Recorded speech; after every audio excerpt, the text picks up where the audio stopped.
তখন রাত্রেবেলা আমরা ওকে ক্যাম্পে নিয়ে বসার পর আমরা সকালে যখন ওকে জিজ্ঞাসাবাদ করি ও বলতে চায় না। প্রেশার করার পর পুলিশ প্রেশার করার পর এসছে, বলছে আপনার ছেলের নাম প্রকাশ মণ্ডল। আমি হ্যাঁ, তা আপনার ছেলে মারা গেছে, আপনি দেখতে চান? হাসপাতালে আছে, দেখুন। আমি বলছি না, আমি আর দেখতে চাই না, আমি দেখে আর কি করব, আর আমার যাবার শক্তি নেই, আমার গলা শুকিয়ে যাচ্ছে, বলতে পারছি না। হ্যাঁ, তাই বলছে আমার যাওয়ার শক্তি নেই, আমি যাব না, তোমরা থাকো। বলছে ও তো আই কার্ড লাগবে। তাই বলেছি দেখো আমি তো কোথায় আই কার্ড জানি না।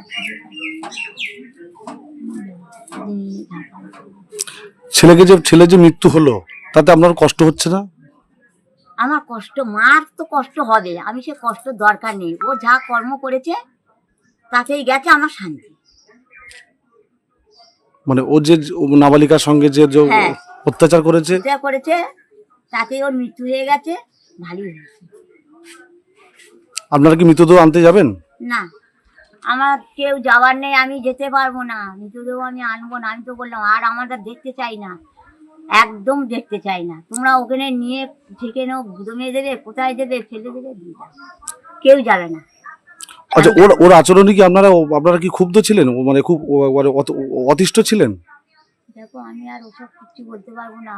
ও যে গেলে আমাদের কথা শুনি, বিশেষ করে মার কথা যদি না শুনি, নিজে নেশা ভাঙ করে, তা আমার অত আর কিচ্ছু বলার নেই। আপনার কি নাম? সন্ধ্যা। পুলিশ কখন এসেছিল? এই তো এই সকাল 5:30 6টা নাগাদ।